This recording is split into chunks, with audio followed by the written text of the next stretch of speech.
Fordi nu skal det handle om musik i forhold til psykedelika. Og musikken spiller jo en kæmpe rolle. Ikke kun i den normale verden, men især i den psykedeliske verden, hvor perceptionerne ligesom er så skærpede, som de er. Og uanset om man er sådan en, der identificerer sig selv som en, der går op i musik, så er musik et fundament for os i livet. Det har været med os. Det er med os igennem hele livet, og det har været med os i hele evolutionen.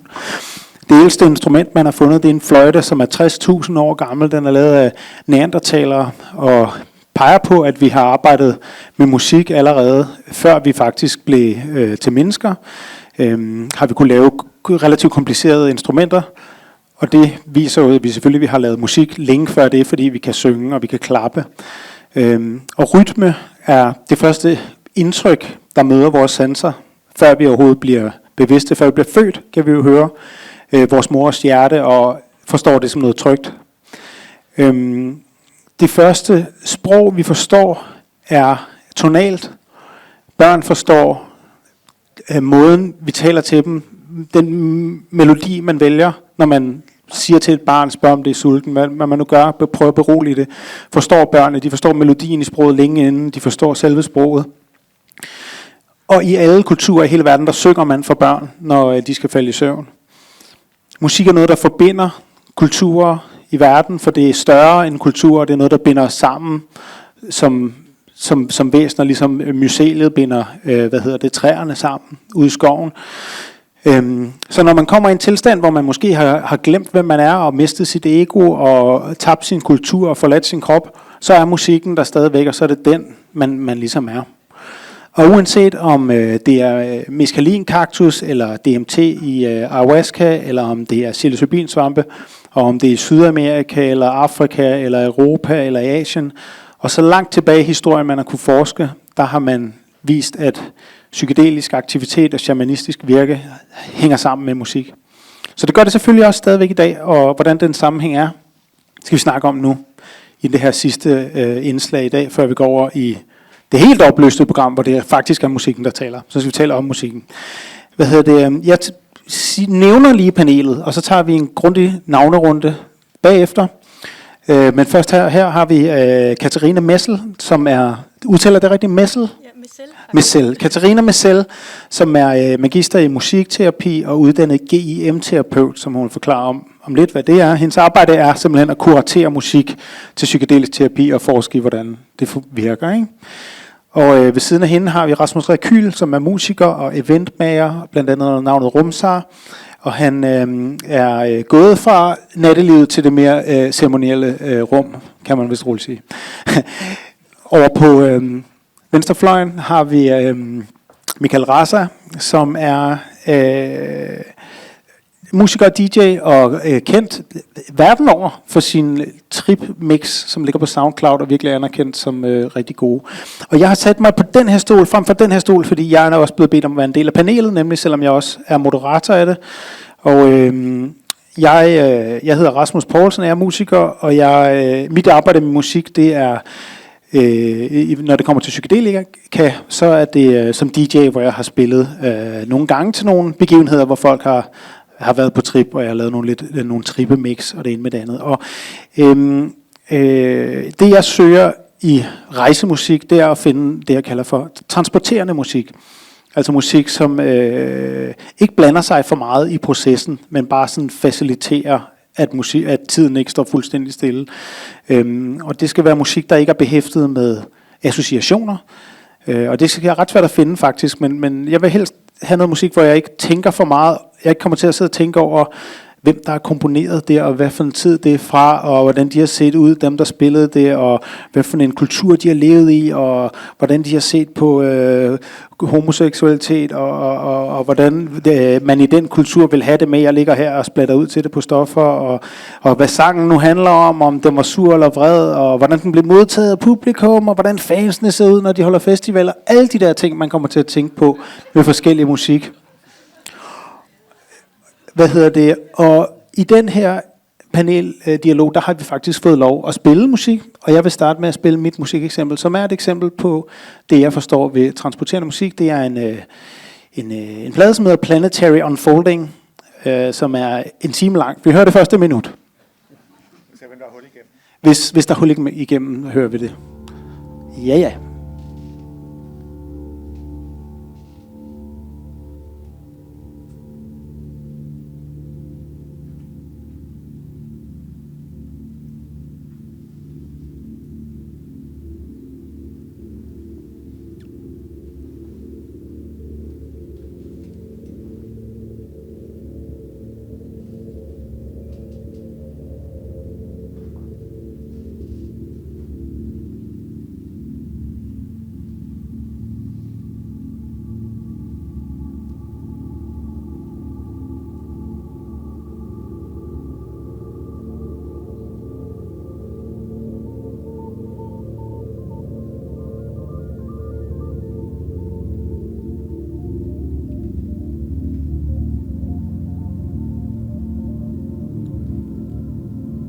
Der skal ikke meget til i det psykedeliske space, for det er spændende.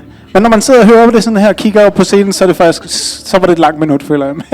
Men jeg kan godt lide det. Det er tung og mystisk ambient, ikke for behagesygt.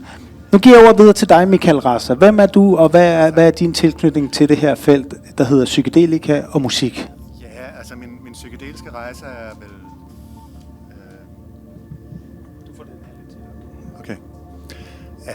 Jeg har været psykonaut i en 6-7 år efterhånden, og de store oplevelser, jeg har haft i Holland og Brasilien på ayahuasca, men jeg har også beskæftiget mig en del med svampe.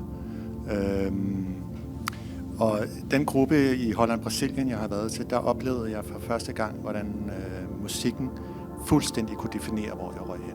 Og det fascinerede mig så dybt. Og jeg har altid haft det sådan, at altså helt fra barnsben, hvis jeg så en dårlig film, men der var god musik, så var det var sgu da en fed film.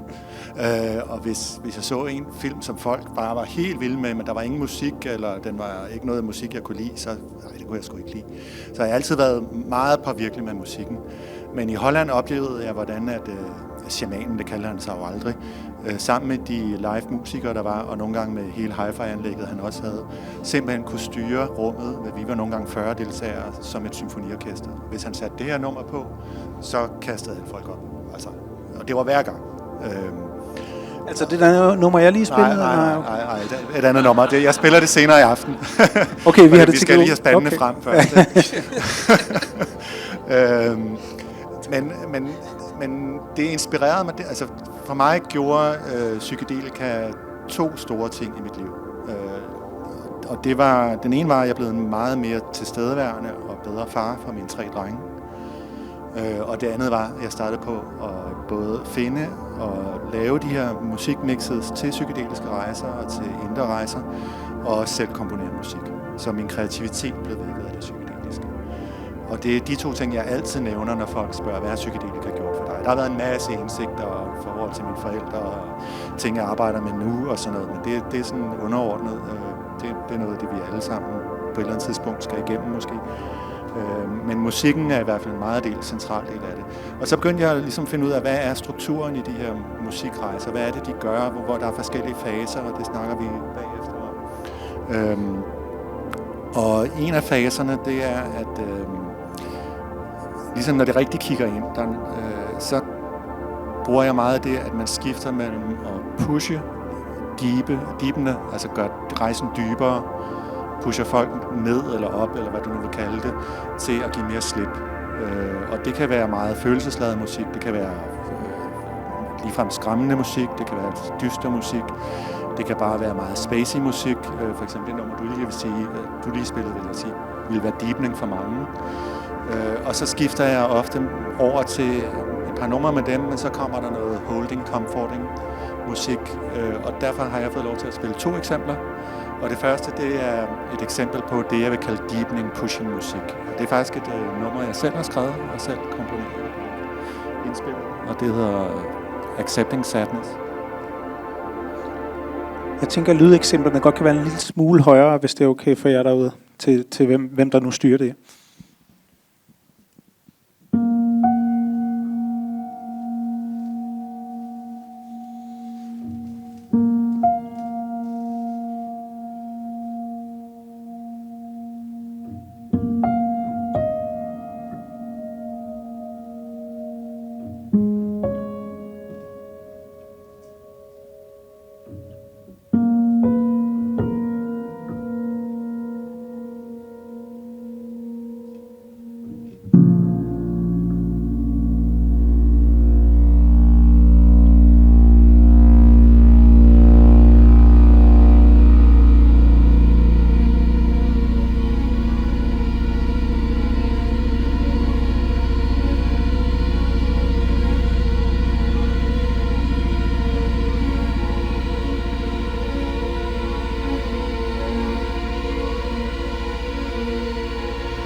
fedt det der, Michael. Det er hård musik, det er det. Det er det, som er pushing. Ja. Fordi det sætter virkelig... Altså, rent musikteknisk er det sådan noget med, at jeg bruger en skala, som er den frygiske skala, som er en endnu mere emotionel skala end en almindelig mol, og der er sådan nogle disharmonier i violinerne og sådan noget, men det er sådan... altså, det er ikke fordi, det skal være det, for at det virker pushing. Altså, det kan også bare være meget spacey musik, så vil du også kunne opleve det, eller meget voldsom musik for den sags skyld. Og efter sådan et nummer her, så kan folk jo blive pushet ned i sådan, okay, det her det var trist, og nu bliver det for meget, og hvis man så ikke lige samler dem op med musikken, så kan man godt risikere, at der er en større risiko, i hvert fald for nogen, alt efter hvor de er i deres liv, at de får et trip, der bliver uoverstigeligt, altså, og hvor der og det kan udvikle sig til bad trip afhængig af setting og hvor man nu er, og man kan diskutere, hvad er et bad trip, hvis du formår at få noget ud af det, men i hvert fald så vil jeg ofte bagefter sætte noget meget mere feminint, comforting musik på, og det spiller jeg et eksempel på nu, og det er faktisk fra en af de musikere, som er i Holland, Brasilien, som spiller det.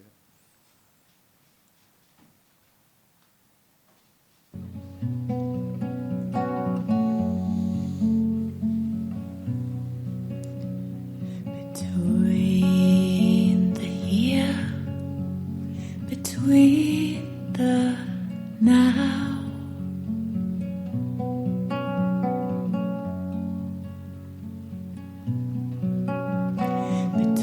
between the north, between the south,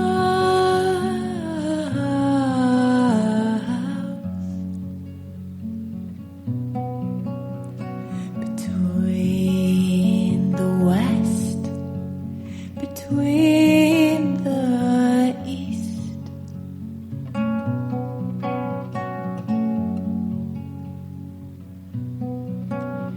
between the time, between the space.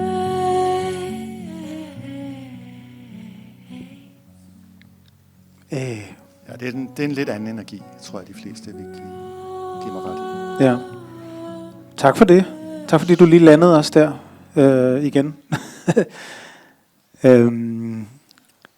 Snakken fortsætter, men jeg tænker, skal vi runde lige... Det var Michael Rasa for introduktionens skyld. Husk at tjekke ham på SoundCloud, sindssyge mix han laver. Og så kunne jeg godt tænke mig at gå herover til dig, Katarina. Hvem er du i forhold til psykedelika og musik? Hvad er din indgang til det her emne her?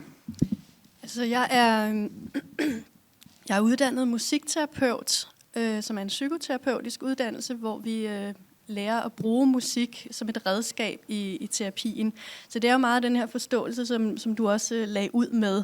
Altså det her med, at lyd og rytme og musik på en eller anden måde kan være en form for nonverbalt sprog, og kan afspejle nogle af de her nonverbale måder, vi kan kommunikere med hinanden på, og også nogle af de her helt tidlige præverbale relationelle mønstre, som vi alle sammen ligesom har baseret rigtig meget af vores livshistorie på. Så på den måde kan vi bruge musikken til at arbejde med forskellige psykodynamiske dynamikker, som ligger bag ved det sproglige, i kombination med det sproglige. Så har jeg en uddannelse, der hedder Guided Imagery and Music, som relaterer tilbage til den tidlige LSD-forskning, og hvor man arbejder med mennesker i en ændret bevidsthedstilstand, mens de lytter til musik, og gør brug af guided visualisering under denne her musiklytning. Så der er det ligesom, det materiale, der opstår, er materiale, som opstår fra det ubevidste i form af indre billeder, eller kropslige fornemmelser, eller følelser, som man så ligesom kan opleve, og senere bearbejde og oversætte til et mere verbalt sprog. Så spiller jeg også musik selv, og har gjort det hele mit liv, og jeg laver live musik til kakao-ceremonier og breathwork-ceremonier og forskellige settings, hvor folk går ind i en ændret bevidsthedstilstand, og hvor vi så ligesom laver den musikalske rejse live til selve denne her setting, de nu er i. Så det er sådan, og så det sidste, det er selvfølgelig, at jeg arbejder inde på Rigshospitalet, hvor jeg dels er medterapeut på de psykedeliske studier, psilocybin-studier, og dels forsker i musikkens rolle, både som forberedende element og også under selve psilocybin-sessionen. Og jeg har blandt andet lavet musikprogrammet sammen med en anden musikterapeut, der hedder Bolette, som er det, de rejser til. Ja. Så du lever simpelthen af at være psykedelisk DJ på en måde, ikke? Altså du spiller for folk, der er i psykedelisk terapi, både inden de skal gøre det, og når de gør det. Hvordan foregår det? Altså sådan, kan du ændre programmet undervejs, for eksempel, hvis du kan se, at det påvirker dem på en uønsket måde, eller altså er det, hvor meget er det bare en playliste, der kører, og hvor meget er det noget, I ligesom interagerer med i terapiforløbet? Altså, først vil jeg sige, at vi bruger faktisk med vilje ikke ordet playliste, men mere ordet musikprogram. Fordi en playliste, og jeg ved godt, at en playliste kan være mange ting, men kan på en eller anden måde også være noget musik, som måske er lidt mere tilfældigt sammensat, hvor et musikprogram kan være mere sådan gennemtænkt i forhold til, hvordan stykkerne er tænkt til at skulle interagere med hinanden undervejs. Og nu er det jo forskning, vi laver. Det vil sige, at vi har lavet et musikprogram, men det er ikke så rigidt, så selvfølgelig kommer forsøgspersonen i centrum, og det behov, som personen har, er i centrum. Så hvis vi oplever, at personen har brug for noget andet, end det musikprogrammet kan tilbyde på det pågældende tidspunkt, så ændrer vi i det, så personen kan få det, som personen har behov for på det tidspunkt. Okay, så springer I et nummer over, eller så har I ligesom en plan B, eller man kan selv bede om det vi har gjort indtil videre, man beder typisk ikke selv om det, fordi når du er under påvirkning af psilocybin, så er det ikke dig, der skal ligge og være DJ samtidig. Du skal lægge ansvaret fra dig på den måde. Du kan godt, hvis du har noget musik, du har brug for, at vi spiller til sidst, så kan du godt bede om det for eksempel. Men vi har så mange forskellige typer af musik i løbet af hele det her program, så vi har i hvert fald indtil videre altid kunne finde noget, som resonerede med personen, der hvor personen var. Kan du prøve at fortælle lidt, hvordan du arbejder med ligesom faserne i dine mix, kalder jeg det på sådan en DJ-måde, men i dine musikprogrammer. Nu fik vi introduceret 2 begreber herovre for Michael, med hvad man ligesom kan skubbe på, og man kan holde. Ja, og de begreber er for mig også nogle meget essentielle begreber, som jeg også bruger rigtig meget. Og jeg vil godt skynde mig at sige, at det her er jo forskning, så jeg taler med mange hatte på, og det vil sige, jeg kan ikke på nuværende tidspunkt sidde og sige, sådan er det. Og i det hele taget vil jeg sige, musik er jo aldrig en pille, der virker ens for alle. Det er på en eller anden måde et lærred, som personen kaster sit eget materiale op på. Så det kan være en ramme, som kan rumme nogle forskellige ting, men det kan aldrig være noget, som altid gør det samme for alle. Og det er bare vigtigt at huske i denne her snak, synes jeg. Når det er sagt, så kan der være nogle overordnede strukturer i musikken, som kan holde nogle bestemte former for rammer. Så den baggrund, jeg taler ud fra, det er jo min musikterapeutiske baggrund, fordi der har vi beskæftiget os rigtig meget med den slags. Og så har jeg prøvet at sammensætte det her musikprogram ud fra den baggrundsviden, jeg har fra musikterapien. Og så skal vi jo undersøge, om det rent faktisk også kan det, som vi håber, at det kan. Så det er bare lige for at sige, at jeg sidder her med mange hatte på, og når jeg siger, at vi har gjort tingene på en bestemt måde, så er det ikke ensbetydende med, at det er den eneste rigtige måde, eller at vi ved, at det altid virker på den her måde. Så jeg fortæller om min baggrund for det.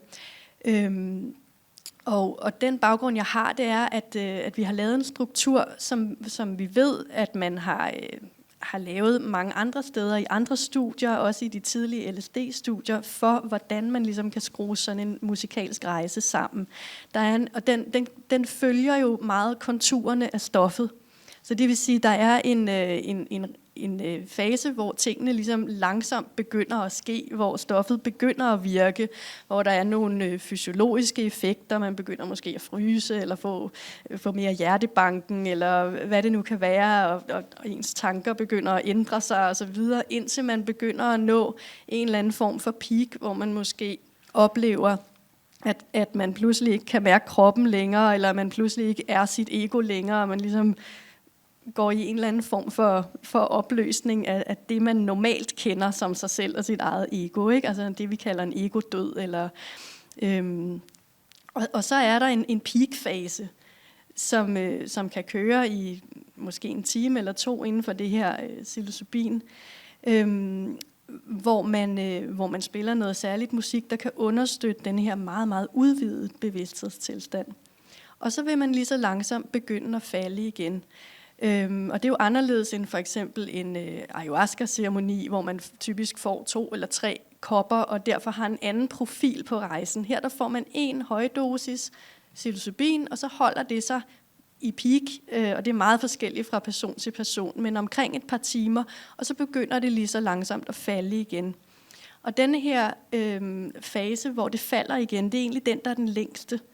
Og der har jeg jo tænkt lidt over og kigget på, hvad andre folk har tænkt om det her, og tænkt, når man nu begynder at lige så langsomt vende tilbage til sin krop og sig selv, som man kender sig selv, det er så her, hvor der er en mulighed for at arbejde på et lidt mere psykologisk niveau.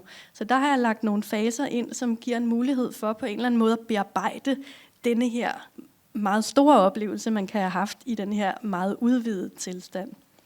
Og så har jeg til sidst lagt nogle faser ind med noget musik, som er lidt mere rytmisk og udadvendt, og giver mulighed for ligesom at have sådan en lidt mere celebrative feel, og så slutter det af med noget musik, som igen er med til at berolige nervesystemet og få personen ned i gear, mens stoffet lige så langsomt aftager sin virkning.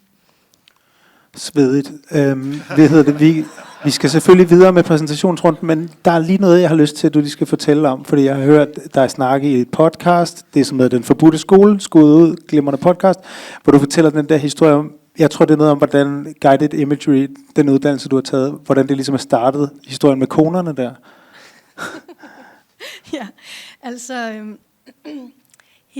den musikterapeut, som udviklede metoden Guided Imagery and Music, og som var med under forskningen, dengang de lavede LSD-forskning, hun var jo den eneste kvindelige forsker, der var her. Og det er en anekdote, som jeg har fået fortalt af nogen, der kender hende, eller kendte hende. Og dengang i 50'erne var det jo, og 60'erne var det jo ikke altid så nemt at være kvindelig forsker. Så udover at hun jo var en del af forskergruppen og lavede mange af de samme ting, som de andre gjorde, og havde sit fokus på musikken, så kunne de også finde på at bede hende om, når de her forsøgspersoner kom ind, og så lige underholde konerne lidt. Altså tage dem ud i byen og ud og shoppe lidt, eller lave noget te til dem, gør noget med de der koner der.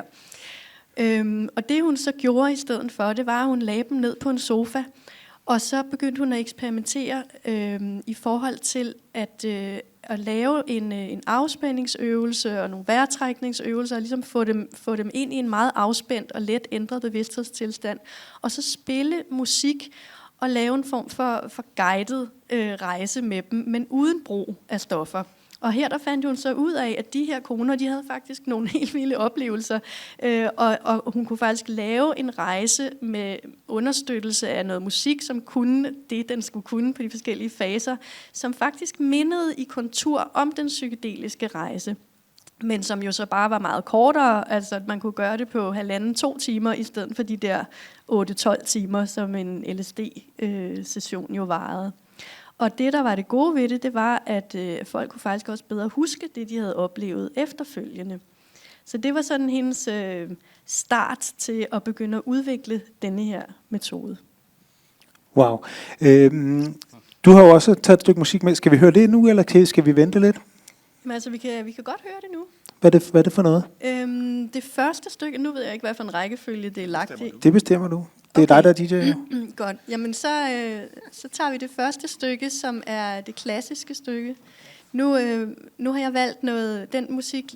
Det musikprogram, vi har lavet, er en blanding af klassisk musik og forskellige andre genrer. Og den klassiske musik har jeg brugt, fordi det er den, vi meget bruger inden for guided imagery and music. Jeg vil sige, der er stor forskel på, hvordan man bruger musikken i sådan en individuel terapeutisk session, og hvad for noget musik jeg måske ville vælge at bruge i sådan en mere bred konstellation, en eller anden form for cirkel, hvor der var mange mennesker. Det kan vi måske også komme til at snakke lidt om senere. Men i den her konstellation, der kan den klassiske musik nogle særlige ting, fordi den har mange lag i sig på én gang. Og lidt ligesom filmmusik, så kan den altså gå ind og skabe nogle helt specielle slags stemninger. Så det her musik, I skal høre en lille bid af nu, det er noget, som jeg typisk vil spille i den fase, hvor personen er lidt på vej ned og klar til at arbejde med de her mere, på det mere psykologiske plan. Så det her musik er noget, som har mange lag, som er meget sådan tvetydigt på en eller anden måde, som man kan læse mange forskellige slags følelsesmæssige lag ind i samtidig. Fordi du kan både, ligesom vi kan på den psykedeliske rejse, så kan du have nogle indsigter, som egentlig er meget paradoksale. Det er både det ene og det er det andet, og de står egentlig i kontrast til hinanden, men samtidig er de der begge to. Så musikken kan ligesom rumme de her kontraster, den kan rumme det tvetydige, den kan rumme rigtig meget, den kan skabe en form for indre dialog, hvor du ligesom kan bearbejde nogle ting. Og så er der samtidig også et push i den her musik. Den har ligesom sådan en spiralbevægelse, som I vil høre lige om lidt. Lad os bare lytte til det.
Wow.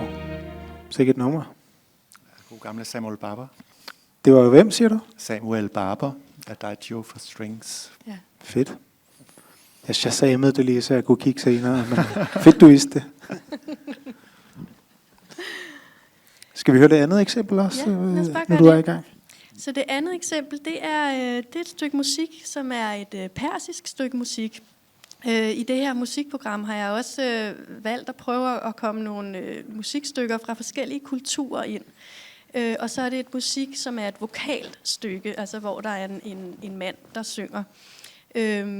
Inden for musikterapien og GIM, altså Guided Imagery and Music, der arbejder vi meget med det der med, at når vi bruger stykker, som har et vokal eller kor eller noget, så har det tit en effekt, som kan være dels meget sådan åbnende, og dels gå ind, og ligesom du snakkede om før, det der med stemmen er noget, som på en eller anden måde bliver meget intimt for os. Så det kan tit være meget åbnende, og så er der også det her med, at det kan fortælle en historie. Og når man vælger et stykke musik på et sprog, som de fleste danskere formodes ikke at forstå ret meget af, så har man muligheden for at læse sin egen betydning ind i teksten. Så det vil sige, at man kan ligesom forestille sig eller fornemme, at denne her sang, den udtrykker det her, som passer lige præcis ind i det her, jeg sidder og oplever. Og når jeg så vælger et vokalnummer, så lytter jeg jo meget efter, og jeg forstår jo heller ikke det persiske, men jeg lytter meget efter sjælen i musikken, og det synes jeg er noget af det, der er så vigtigt, når vi arbejder også med det psykedeliske. Altså det der med at vælge musik, som er sjælfuldt. Så når jeg lytter til den her stemme, så er der noget i mig, der tænker, wow, det er ligesom, at vi ved inden for det psykedeliske felt, og i det hele taget i de her udvidede bevidsthedstilstande, at der er ting, vi ikke kan sætte ord på, men som vi alligevel forstår på en eller anden måde. Og der kan sådan noget som det her hjælpe os til på en eller anden måde at sætte et sprog på, som ikke nødvendigvis er et verbalt sprog, men alligevel er et narrativ i en eller anden form. Og det er det, jeg synes, det gør det her. Og så vil jeg bare lige sige, jeg ved godt, jeg snakker en del, men man skal jo også tænke på, at når man spiller et stykke musik, som er på et andet sprog, så kan det være en god idé at sætte sig ind i, hvad det egentlig er for noget. Fordi det kan både have fordele og ulemper. Jeg har blandt andet været ude for at spille det her nummer for en forsøgsperson, som faktisk havde persisk baggrund, som var kommet hertil som barn med sin familie, og som havde boet her i rigtig mange år, og egentlig gjort alt, hvad han kunne for at integrere sig og blive dansker, og taget en lang uddannelse, fået et godt job, giftet sig med en dansk kvinde, fået barn, og på alle mulige måder gjort alt, hvad han kunne for at være det her enormt gode eksempel på det, som vi ser som en velintegreret dansker. Og da han hørte det her nummer, så skete der det i ham, at han pludselig blev opmærksom på det her med sine egne rødder, og hvor vigtigt det egentlig er at have sine rødder med. Så det satte egentlig i gang i sådan en transformation i forhold til det der med at gå tilbage og få fat i sine rødder, og den stolthed, der også er ved ligesom at kende sine rødder, og vide, hvor man kommer fra, og være stolt af den, man er, og tage det med ind. Og det var så smukt og bevidende. Så det er også noget af det, der jo kan ske, når vi bruger musik fra andre kulturer. Omvendt, så kan vi aldrig vide, hvad det sætter i gang. Så man skal også være klar over, at det kan jo sætte alt muligt i gang. Ja. Skal vi høre det? Wow.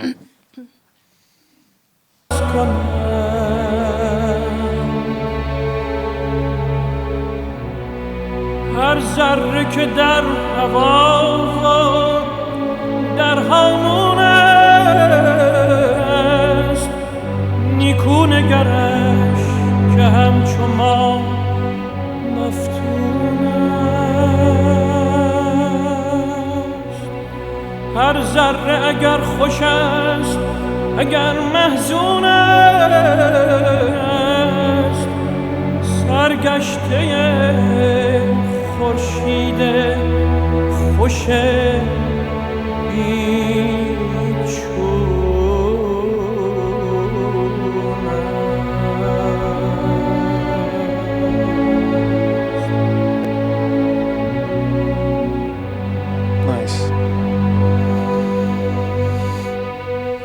Fedt, Katarina.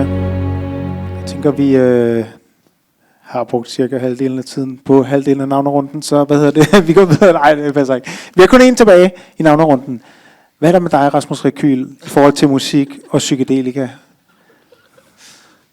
Kort fortalt, hvis du kan. Er det overhovedet muligt? Ja, jeg kender dig jo, så lad os se. Man skal jo godt nok spænde den psykedeliske hjelm, når man sidder i et rum med så mange åbne bevidstheder og smuk musik. Where to begin? Jeg kommer, hvis vi skal tage i hvert fald bare det mest nærliggende for mig. Jeg kommer oprindeligt fra en baggrund, hvor jeg har holdt en masse teknofester. Jeg kom til København for lidt over 10 år siden, og der blev jeg bestyrer for vores hedengangende nationale venue for jazzmusik, Jazz House. Og der var jeg et par år, og blev så på min egen måde filtreret ind i undergrundsscenen for techno og elektronisk musik her i København. Og jeg tog ikke selv nogen stoffer. Jeg kunne godt finde på at ryge en joint eller drikke nogle drinks. Men det var sådan sikkert det. Men så fast forward til en små 5 år længere fremme i 2015. Der havde tingene taget fart. Jeg havde lavet store fester nede under Sonar Festival nede i Barcelona. Jeg har været på Ibiza og spillet rundt omkring i Europa som DJ. Jeg har lavet en masse fester med nogle af de største DJ's i verden her i Danmark. Og folk de tog sindssyge mængder af stoffer til de der fester der. Og på daværende tidspunkt, jeg tænkte ikke så meget over det, men det sad ikke så vel med mig egentlig at skabe en platform, hvor man bare kunne kaste i sig. Men i mangel af sådan bedre selvreflektion eller lignende, så var det, som jeg definerer som, lad os kalde det guddommelige, der sker på dansegulvet, når vi bare giver slip i musikken. Og det er det, der hele tiden har trukket mig i musikken. Jeg har arbejdet som såkaldt DJ i mange år, og det er hele tiden musikken, der har været min nerve. Og i 2015, der drak jeg så min første kop ayahuasca, og det var med en spansk shaman og psykolog. Og jeg savnede nogle steder. På daværende tidspunkt var det ikke talesæt, det her med, hvordan man integrerede de oplevelser. Men i mangel af at have et community, man kunne søge, hvor man kunne lande de her oplevelser med den her kraftige bevidsthedsudvidende plantemedicin fra Sydamerika, jamen så mig og min partners vej til at lande de oplevelser var ved at søge musikken, der blev spillet i de cirkler. Fordi vi var mellem 25-35 mennesker i de ceremonier, og der var nogle fantastisk dygtige musikere. Både shamanen, han var multi-instrumentalist, og der var nogle forskellige musikere med, så det er ligesom at gå til en koncert, mens du drikker ayahuasca. Og det kan man jo så have forskellige meninger omkring. Men det var meget smukke oplevelser, men også meget, meget dybt arbejde, der blev udført der. Så den musik, der ligesom var knyttet til den sydamerikanske ayahuasca-kultur, i mangel af bedre ord for det, det var noget, som jeg og min partner søgte for at kunne integrere de oplevelser. Og der begyndte jeg så at lave en slags lydrejse sammen med min partner. Jeg blev lidt rørt. Fedt. Ja, undskyld. Se, det er, hvad musik kan, ikke? Ja. Ja, på med følelserne. Jo. Så det har betydet ufattelig meget for os og vores... Jeg sidder på en scene og så ligesom skal fælde en tår omkring det. Det betyder rigtig meget for vores proces at integrere de oplevelser. Og de sjæle, de musikere, vi har mødt på vores vej. Og den indlevelse, hvor de har nærmest placeret deres ego til siden og bare har dedikeret sig selv til at udforske den transmission, man modtager et sted fra, og så dele den musik i de cirkler. Det vil sige, de søger ikke nødvendigvis at være kunstner og være et idol for andre mennesker. Det er bare en channeling. Og det at komme i kontakt med den autenticitet, altså både i de cirkler, fordi jeg har siddet rigtig mange gange efterhånden med ayahuascaen, har haft en kæmpe betydning for mig. Og det er så den vej på sin egen mystiske vis, nu er vi nået på, det ved jeg ikke, 20-30 timers lydrejser, som findes på min SoundCloud. Og i 17 var jeg så med til at etablere Psykedelisk Samfund. Det var sådan lidt by chance, fordi at jeg følte jo, at jeg havde opdaget, at hey, der mangler nogle steder, vi kan integrere de oplevelser. Hvor fanden er det, jeg skal finde de andre mennesker henne? Fordi det er kun alle de her mennesker rundt omkring i verden, der sidder og drikker den her bevidsthedsudvidende drik. Hvordan fanden finder de andre? Og så jeg den her generalforsamling for Psykedelisk Samfund, der var i, jeg mener, det var 17. Tog op til den og sagde, hey, jeg kan finde ud af at lave skøre arrangementer og holde styr på tusindvis af mennesker på samme tid, der tager alle mulige sindssyge substanser. Ja, det var så nogenlunde der, den var på det tidspunkt. Og så fast forward til, hvor vi er i dag. Jeg har været en del af bestyrelsen for Psykedelisk Samfund i nogle år nu, og et sted undervejs, der begyndte jeg så at lave en slags audiovisuelle imitationsoplevelsesrum omkring ayahuasca-oplevelsen, hvor jeg tog de kraftige visuelle universer, blandede det sammen med de her lydrejser, og så placerede en bunke mennesker på nogle madrasser. Og så et eller andet sted undervejs, der begyndte folk lidt til at svampe i de der rum, der var sådan lidt, hvad fanden? Altså, det er jo nærliggende, fordi at jeg færdig med mennesker, der drak ayahuasca, og nogle af dem var jo åbne for også at indtage visse andre plantemediciner. Så det var sådan det skete sådan lidt, hvad er det rigtige ord at bruge her? Organisk? Ja, organisk faktisk. Ja, tak skal de have. Du er nede bagfra. Tak skal de have. Kære formand. Det skete ganske organisk, at jeg måtte ligesom prøve at arbejde med rammerne for at tage ansvar for, at det er det, der skete på samme måde med mine fester. Det er sådan, okay, jeg bliver nødt til at have nogle folk, der er i baren, og der er dørmænd, og der er runners, og der er DJ's og så videre. Du ved, der er en masse komponenter, der skal på plads for at tage vare på, at folk har en oplevelse. Så det var ikke sådan, jeg følte mig kaldet til at skulle hverken være shaman, eller terapeut, eller facilitator, eller whatever the fuck det er, man skal kalde det på det tidspunkt. Men det udviklede sig, og så begyndte jeg også at kalde andre folk ind, som havde nogle erfaringer på det her felt. Og nu er vi så en slags gruppering af terapeuter, kropsterapeuter, psykologer, psykoterapeuter og kunstnere og lignende, som samarbejder om at skabe trygge rammer for det her rum. Så jeg har havnet ind i et felt, hvor jeg basalt set laver kakaoceremonier. Vi laver nogle gange større ceremonier for alt imellem 20 til, vi har været helt op på 50 mennesker, men så er vi også rigtig mange ved roret, der tager ansvar for at holde et trygt rum. Så på nuværende tidspunkt, der går jeg ret meget op i, også derfor jeg sidder her i forhold til det med etisk dannelse og lignende. Det er virkelig vigtigt, både for mig og generelt, jeg synes for det her felt, og også for psykedelisk samfund, det er jo, at vi formår at have en måde at italesætte på, hvordan kan vi gøre det her forsvarligt. Og deri har jeg så følt mig kaldet til at skulle kalde professionelle ind i feltet. Så jeg samarbejder med de veluddannede, fordi jeg er jo bare en langhåret type, som begynder at eksperimentere med et eller andet, og så bum, så lige pludselig så var der en bunke mennesker, der tog substanser der, og sådan har det været hele tiden, fordi jeg har lavet de her fester. Men nu er det altså kommet til et sted, hvor jeg rent faktisk, mit hjerte brænder stort og hårdt, for at gøre det på en god måde. Sejt. Ja, Og det gør du. lad den starte den der. Fedt. Jamen, det var så panelet, så er vi blevet introduceret Du heroppe. har også et stykke musik. Så nu starter snakken. Ej, Jeg hvad har hedder også et det? stykke musik. Hvad siger du? Nå ja, du har et stykke musik også jo. Nej, jo, kom. med Nej, den del. det synes jeg, vi skal tage på banen nu. Det er et rigtig godt tidspunkt. Kort introduktion af det. Ja, tak. Sådan. Ja, den Fint. eller Ja, så langt den nu skal være. Jamen, igennem noget af det her virke med at skabe de her lydlandskaber, der faldt mig og min søde partner over jeg troede, hun hed Jane Winter. Hun viser sig faktisk, hun er dansker, og laver fantastiske lydlandskaber og mantrasang, og hun har en kæmpe samling af syngeskole. Så Jane Winter har altså en stor samling online på alle platforme. Google the name. Hun er virkelig sød og fantastisk sangerinde. Så det er et lille uddrag af en af hendes mantra-lydlandskaber, hun har lavet. Bor hun i Danmark? Eller? Hun bor i Djursland, ja, og laver lydretreats og stemmekalisering.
Sindssygt. Jane Winter. Er det hende selv, der synger kun, eller er det... Okay. Jeg har også ofte brugt Jane Winter hedder Hun er stor. Jeg troede, hun hed Jane Winter. Ja, Ja, der er sket lidt siden techno for 20.000 mennesker på forskellige steder. det er fandme sejt. Nå, men det er jo en sjov transformation at gå fra at spille, som jeg også selv hvad kan man sige, oplevede, at gå fra at spille musik for folk, hvor det egentlig er meningen, som regel, man skal prøve at få dem til at danse. Og nu prøver man så at lave nogle mix for folk, der vel ligger ned for det meste. Jeg siger på Katarina, er det noget, som... du sagde, at du nogle gange i slutningen af dine programmer kunne finde på at have noget, der appellerer lidt til kroppen. Er det, om folk finder på at danse? Er det en del af ligesom det terapeutiske forløb, som du tænker ind, at det kan være en god ting, eller er det noget, man egentlig helst ser, at de ikke gør? Altså, det er absolut ikke noget, man ser, at de ikke gør. Altså, vi opfordrer jo folk til at sådan set at gøre det, som de har lyst til, inden for nogle rammer, som vi sætter for dem, som handler om sådan noget med ikke at smutte ud af døren og løbe ud i fældeparken, og ikke at begynde at... Altså, der er nogle grænser sådan rent seksuelt i forhold til, hvor vi både passer på folks egne grænser og vores egne som terapeuter osv., men inden for de rammer er der sådan set frit spil.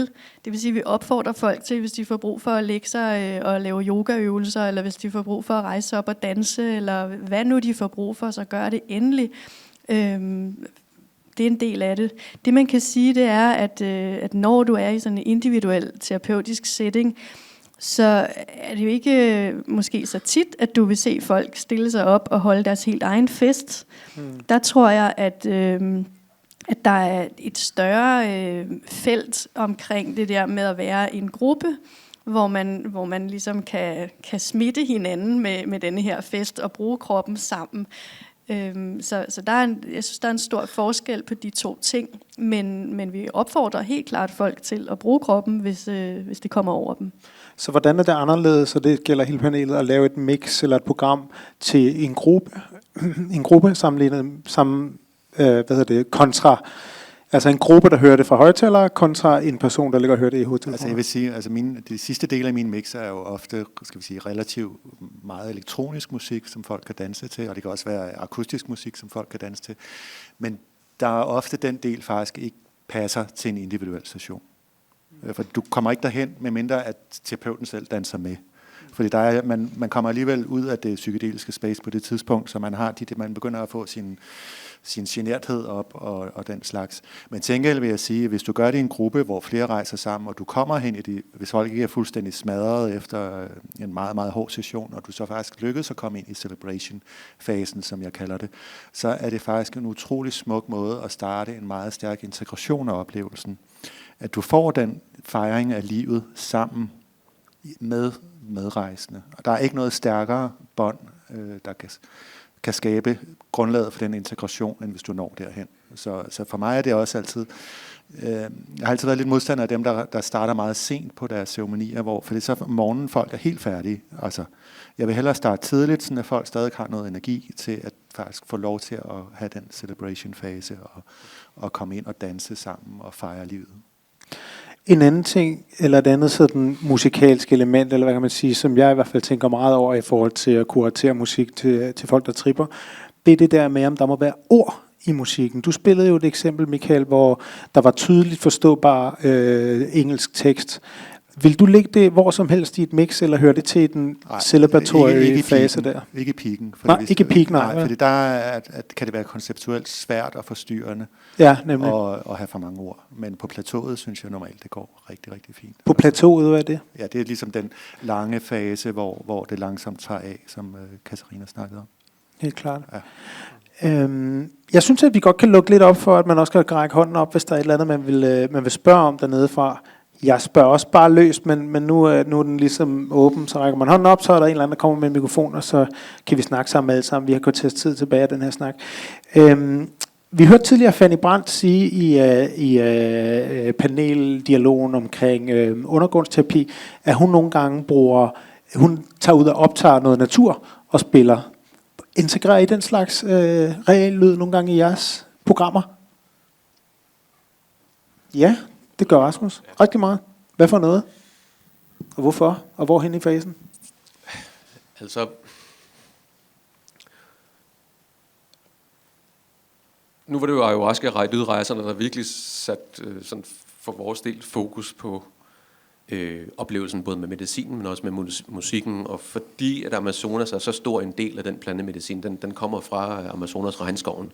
Så jeg havde rigtig meget fokus på at have en form for, lad os kalde det, altså der er jo musik er energi, det er vibrationer, og der er nogle, for mig var det vigtigt at have naturens vibrationer med i det resonemang, folk vil have med musikken. Så jeg brugte lyde fra Amazonas, forskellige fuglekald og lignende. Jeg har forskellige shamaner og musikere, som jeg er i kontakt med, samarbejder med, og de er optaget ting i ceremoni, eller de er optaget ude i naturen. Så på den måde også egne optagelser ude fra naturen. Så jeg bruger både lyde af vandfald og vandstrømme, forskellige fuglekald, hele den der sådan en lydvæg fra skoven, fordi det kan være afhængig af hvor du er henne i verden, så er det jo måske nogle steder er der en helt kakafoni af forkyllinger eller lignende, der kan lave sådan nærmest en hel væg, som kan være ganske overvældende, men de har en speciel tone, som de fungerer i. Og det har altid været inkorporeret i de lydrejser, vi laver, og det er en stor fast del af det, jeg laver også. Det er jo lidt mit lille rumskib, der sidder om bagved. Og det er en fast del af den måde, jeg arbejder med musikken nu, at naturen er virkelig vigtig at få med ind, fordi at jeg ser, at de bevidsthedsudvidende mediciner, specielt planterne, de er for at minde os om, at vi er et med naturen. Og derfor så er det vigtigt at have den reminder med undervejs. Og det er ikke hele tiden, det måske er der, men det kommer altid tilbage for lige at sige, hey, vi er en del af det her, og vi er en del af det samme. Hvad siger du, Michael? Jeg siger, at faktisk ofte, ikke så meget med svampene, men mere med ayahuasca DMT, der synes jeg, det er meget vigtigt, at der faktisk er stilhed en gang imellem. Jeg kan have lange sekvenser, hvor man ligesom op til måske 5 minutter, som kan føles for som en evighed, når du er afsted, hvor der ikke er nogen lyd. Og det der kan jeg hjælpe lidt ved at sætte lidt rindende vand, eller lidt... Jeg bruger også nogle gange junglelyde, men jeg bruger faktisk også ofte meget danske sommerlyde, altså vind i kornet, eller solsort, der synger, eller sådan noget. Bare en lille smule af det, men ellers nogle gange faktisk komplet stillhed, hvis man skal pushe folk lidt. For det er også noget, som kan... Ja, det er stærkt tobak med sådan noget stillhed, det kender vi alle sammen. Det var forfærdeligt faktisk. Også selvom man ikke er på trip. Og så kan man jo sige, så må de jo sige til, hvis det er for hårdt, så kan man jo springe lidt frem. Hvis det er for sindssygt nummer, klart. Ja. Og en anden ting i den forbindelse, det er, at når det er for hårdt, så har jeg altid, altså ligesom du kan skifte musikken, jeg har simpelthen, hvis trippet bliver for overvældende, altså hvis de virkelig kommer derud, hvor, okay, det kan vi slet ikke klare, jeg har brug for hjælp, Michael, ikke? Så har jeg, og det ligger også på SoundCloud, så har jeg et emergency mix, et help mix, som vi simpelthen kan skifte over til, som er forberedt, og hvor der er groundende og skal vi sige, favnende musik i 2,5 timer. Altså. Og det er det er en god faneblad lige sådan at have åben, hvis man... Vi kender det nok alt sammen, man får ligesom opgaven om at være den, der skal finde på musikken til når vi skal i sommerhus der, ikke? Og vi alle sammen skal blæses derudover. Der er masser af overvejelser, men det er fedt lige at have adgang til emergency mixet. Hvis jeg kender de personer, der rejser, så ved jeg også præcis, hvilke numre, der hjælper de forskellige. Klart. Og så kan de ligge der i forhold. Så har Holger lige sin cue point der 45 minutter inden. Jeg har et spørgsmål, anekdote, jeg godt kunne tænke mig at dele. Kom med den. Sådan, i forhold til det her med emergency mix, eller hvad musikken kan. Jeg skal forsøge at gøre det kort. Den her sommer, det deltager i et såkaldt burn. For dem, der ikke lige er helt bekendt med begrebet, så findes der en stor psykedelisk kunstfestival i USA, der hedder Burning Man. Den har 10 grundprincipper, der gør, at folk ligesom kan finde ud af at navigere i, hvad et burn er. Look it up, se YouTube-videoen, hvis det er noget, der synes I lyder spændende. Men fact of the matter er, at det sker nogle gange, at folk tager sig visse substanser til de her oplevelsesrum. Og den her sommer deltog jeg altså så med x antal 100 mennesker. Og long story short, der er et fænomen under de her burns, som er kendt som Acid Friday, og 2+2, det giver masser af LSD. Nogle gange. Så det, som der skete, det var, at der er nogle gange en lidt let tilgængelig tilgang til at have sine oplevelser. Og i den her omgang, der var der altså en fyr, som åbenbart var ganske vant til at tage LSD. Og han havde haft en drikkeflaske, og jeg fik at vide, at der var et sted mellem 400 og 800 mikrogram LSD i den der flaske der. Men han havde i hvert fald formået at drikke stort set hele flasken. Og jeg blev kaldt ind til 2 forskellige situationer i løbet af den. Jeg havde sådan et sanctuary, jeg havde skabt, jeg har lavet forskellige camps til de her burns, både rundt i nogle projekter rundt omkring i Europa og så i Danmark. Og han havde altså så en såkaldt overdosis på LSD. Og det var et decideret psykotisk tilfælde. Han kralede på væggene. Vi måtte være 5 mennesker til at ligesom at grounde ham og gradvist bringe ham ned. Og grunden til, at jeg bringer det her frem, det er fordi, at jeg måtte bruge det bedste, jeg havde lært i ayahuasca-cirklerne igennem de mange, mange gange, jeg har været der. For der har jeg set alle mulige skøre ting udfolde sig, hvor det kræver virkelig, at man kender, altså man har sit anker i den her virkelighed som shaman. Og der brugte jeg nogle af de virkemidler, jeg har taget med mig derfra, og også alle de fester, jeg har holdt. Kommer der rekvisitter? Yes. Ja. Nu hed min camp Phoenix Eye, og det er egentlig centreret omkring det her instrument. Og der måtte jeg simpelthen bringe det her instrument i brug, på samme måde som shamanen måske til en ayahuasca-ceremoni har sin rattle chakapa. Der brugte jeg det her instrument til at grounde ham over en periode på cirka 5 timer, hvor vi gradvist var, altså jeg talte til hans underbevidsthed som en form for hypnose, for at lade ham vide, at han var i sikre hænder, fordi at han var... Vi kunne vælge at lade en helikopter komme og lade ham flyve væk, og så han ryge på den lukkede, eller spændt fast i en seng. Og der vil være væsentligt flere negative konsekvenser ved en sådan situation, også for alle folk, der har været berørt af hans proces. Eller vi kunne vælge at håndtere det selv. Så derfor så valgte vi i samhørighed med en række psykologer og psykiater og læger til stede, og vi forsøgte at prøve forskellige piller i masken på ham for at få ham ned. Og det var en lang proces, og jeg blev bidt i ansigtet og slået og sparket. Altså det er sådan, man kan nogle gange vælge, om det er kampen værd, men det følte jeg, og det var. Og nu bringer den her historie i spil, fordi at det er også vigtigt, at vi husker på, at det er ikke for sjov med de her substanser. Vi kan godt nogle gange lege med dem, men det er ikke det, jeg anbefaler. Jeg vil sige, at de trygge rammer, set and setting, det er jo det, vi er her for at snakke omkring etikken i det. Og der brugte jeg altså det her instrument til, og jeg kommer også til at spille lidt på det senere, men simpelthen at køre nogle loops blot som et eksempel, over en længere periode, for simpelthen at køre ham ind i en form for trancetilstand, så han gradvist blev roligere og roligere og roligere, fordi han splittede det rum fuldstændig ad, og der var glasskår, og det var en kæmpe fucking proces. Men vi fik landet ham på en rigtig god måde. Så jeg vil bare bringe den anekdote i spil, fordi at musik kan mange ting. Det kan jo både facilitere en proces, men det kan også hjælpe os med gradvist og lande den oplevelse, vi har. Og i det her tilfælde, så var det jo... Jeg vil ikke sige, det var så... Jeg skal ikke sige, hvad hans oplevelse var. Jeg har snakket med ham siden, og der er psykologer i kontakt med ham, så der er en hel integrationsproces omkring det her. Men ja, jeg synes, det var en vigtig anekdote at bringe frem, fordi at desto mere, at det her det bliver mainstream, jamen, så er det også vigtigt, at vi er bevidste omkring, hvad der kan ske ude i hjørnerne, når vi leger. Ja. Wow. Emergency instrument. Er der nogle markeringer ude for derude af? Det er der. Hej. Hej. Det er et spørgsmål til Katarina. Nu er jeg lidt i tvivl om du stadigvæk har, hvor meget berøring du har med den her musikterapeut-uddannelse. Men i og med, at du har en fod i den og i det her felt, psykedeliske felt, der er lidt i bevægelse, hvordan ser du ligesom, at den uddannelse, hvad kan man sige, at folk, der har interesse i at arbejde inden for det psykedeliske felt, kan komme der? Giver det mening, det spørgsmål? Altså kan komme hvor? Nej, men jeg tænker på i forhold til uddannelsen som musikterapeut i Aalborg. Hvordan bliver der arbejdet konkret med det her felt, Okay. psykedelika, Ja, nu forstår jeg, hvad og du den spørger. forskning, der foregår? Altså, inden for musikterapi-uddannelsen bliver der ikke lige nu arbejdet konkret med det her felt, men jeg ved, at der er en nysgerrighed blandt flere af de studerende, og jeg ved, at flere af underviserne også begynder at sætte sig ind i det her felt, og jeg vil tro, at det her vil være noget, som man begynder at efterhånden måske have nogle moduler omkring. Det, som vi lærer rigtig meget om på uddannelsen, det er jo det her med musik og ændret bevidsthed. Og man kan sige, at ændrede bevidsthedstilstande behøver ikke at komme i form af psykedeliske stoffer. Dem kan vi opnå på rigtig mange forskellige måder. Så vi er et felt, som igennem rigtig, rigtig mange år har erfaring med det her med at bruge musik i meget udvidet og ændret bevidsthedstilstande. Og inden for GIM-traditionen, som er en gren af musikterapien, altså det her Guided Imagery and Music, der er der flere af de her GIM-terapeuter, som nu sidder og er involveret i studier rundt omkring i verden med psykedelisk terapi og går ind og vejleder omkring brugen af musik.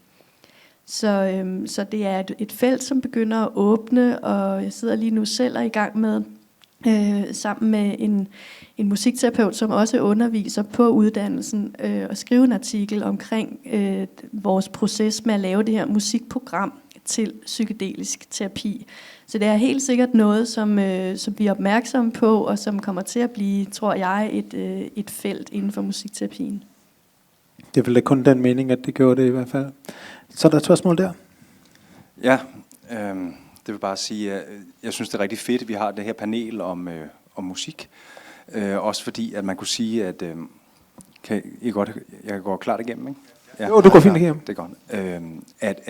At det, som du for eksempel laver, Katarina, vi kalder det jo normalt psilocybin understøttet psykoterapi, men man kan jo lige godt sige, at det var psilocybin understøttet musikterapi, ikke? Det kommer ikke rigtig med i titlen, altså alle ved, det er vigtigt, men man kunne lige så godt sige, at det er jo bare også en form for musikterapi, og man kunne også sige, at noget af det, som folk får ud af den type terapi, er måske ikke kun det. Man har meget fokus på mening, på indsigter, på alle de her ting, men det er jo nok lige så meget, at man vækker nogle tilstande,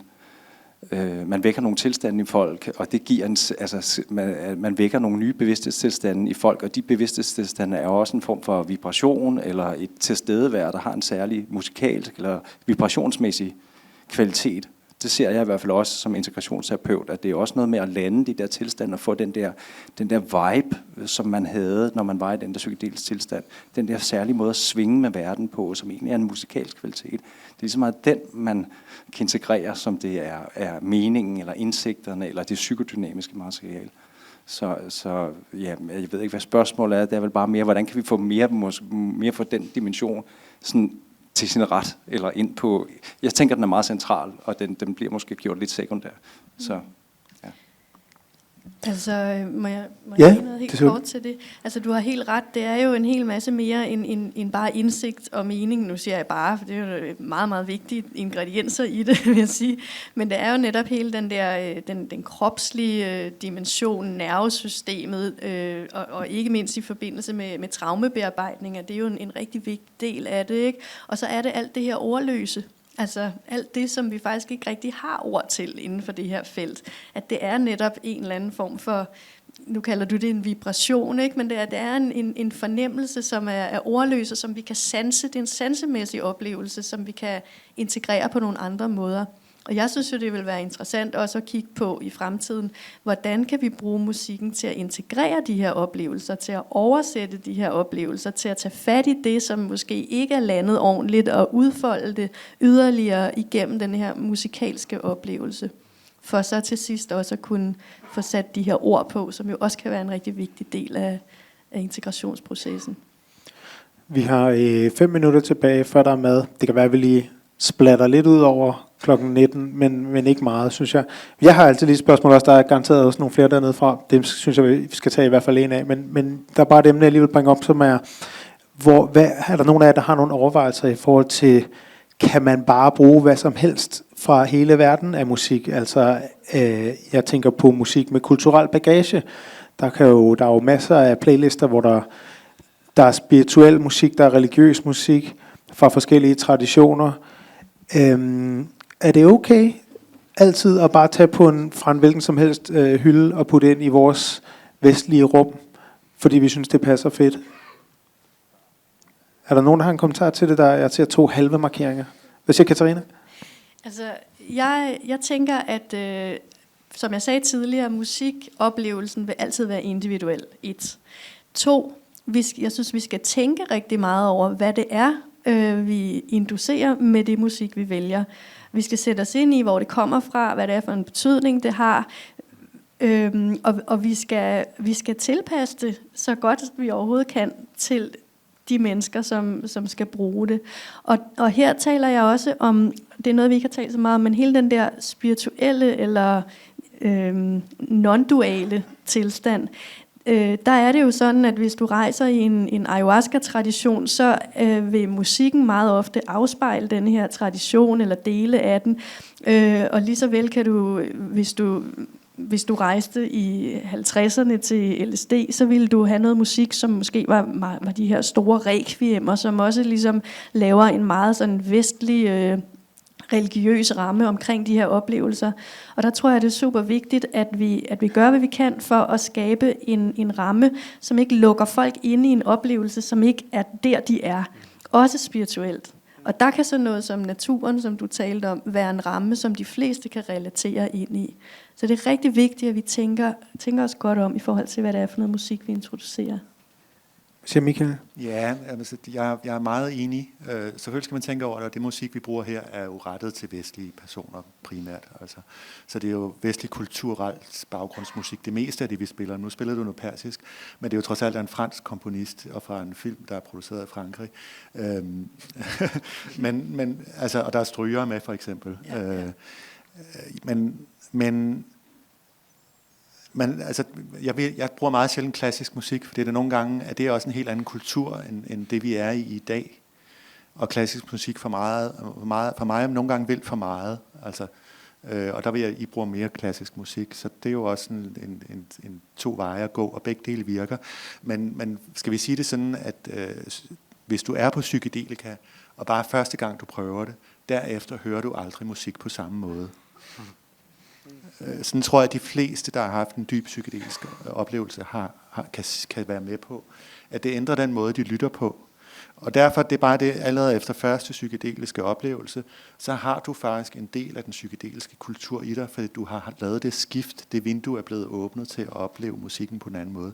Du har lige pludselig oplevet synestesia, hvor musikken og følelserne trækker hinanden, dine visuals spiller til musikken, og hvad der nu ellers kan ske.